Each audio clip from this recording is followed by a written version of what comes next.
আজ ঘুম থেকে উঠে ঘড়ির দিকে তাকানোর পর ভ্যাবাচ্যাকা খেয়েছি। কোনো প্রকার রেস্ট না নিয়ে প্রায় সারাদিন পড়েছি। যদিও কয়েকবার মনে হয়েছিল একটু রেস্ট নেই, কিন্তু তখন টার্গেট পূরণ হতো না।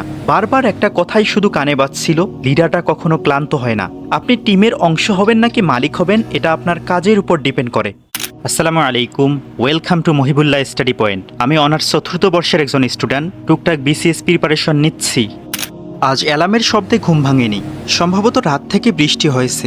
ঘুম থেকে উঠে ঘড়ির দিকে তাকিয়ে ভ্যাবাচ্যাকা খেয়ে গেছি। বৃষ্টির কারণে স্টুডেন্ট আসেনি, ইলেকট্রিসিটিও নেই। কোনো প্রকার সময় নষ্ট না করে ফ্রি হ্যান্ড রাইটিং প্র্যাকটিস করেছি। একটানা 1.5 ঘন্টা প্র্যাকটিস করার পর মনে হচ্ছিল পেটের খিদেটা এবার মাথায় উঠেছে। ভাজা বুট খেয়েও মাথা থেকে নামানো যায়নি। পরে মা কাঁঠাল খেতে দিল।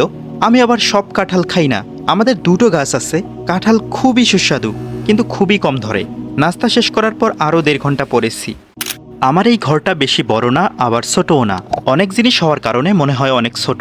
আজ মনে হলো নতুন করে একটু গুছিয়ে রাখি। এই গোছাতে গিয়ে 30 মিনিট নাই হয়ে গেল। অবশ্য এই 30 মিনিট আমি ইংরেজি স্পিকিং শুনেছি, তাই পুরোপুরি ওয়েস্ট হয়নি। আমি যখন অন্যান্য কাজ করি, যেমন চা বানানো, ঘর পরিষ্কার, ব্যায়াম, তখন স্পিকিং শুনি। ঘর গুছিয়ে ফ্রেশ হয়ে ভাত খেয়েছি। কোনোদিন দুপুরের খাবার 11-12টায় খাওয়া হয়, আবার কোনোদিন বিকেলে। কাজের উপর ডিপেন্ড করে দুপুরের খাবার কখন খাবো।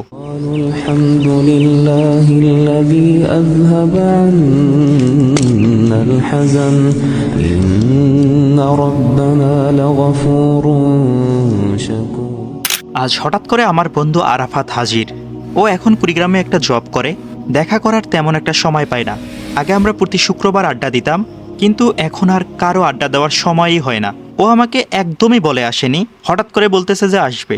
সেই জন্য ওর জন্য বাড়তি করে কোনো ব্যবস্থা করা হয়নি, তাই ওকে আমার স্পেশাল চা খাওয়ালাম। রিভিউ নেওয়া উচিত ছিল, কিন্তু ইলেকট্রিসিটি না থাকায় সেটা আর হয়ে ওঠেনি। ঈদের পর থেকে নিয়মিত ব্যায়াম করা হয় না, তাই হালকা একটু ওয়ার্কআউট করলাম। জোশে বেশি করলে আবার আগামীকাল ব্যথায় উঠতে পারবো না। এর আগে যে কয়েকদিন জোশে বেশি ব্যায়াম করছি, পরের দিন ব্যথায়ও পুরো অবস্থা খারাপ। ন্যাড়া বেলতলায় একবারই যায়। ব্যায়াম করার পর পুরো ঘর পরিষ্কার করেছি, তারপর পরের সেশন স্টার্ট করেছি।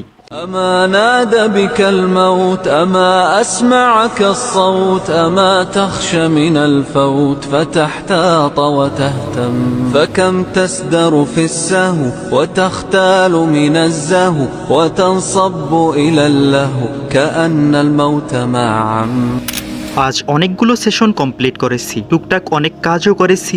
জোহরের পর আয়নার সামনে স্পিকিং প্র্যাকটিস করেছি, তারপর ডেমো ক্লাস নিয়েছি।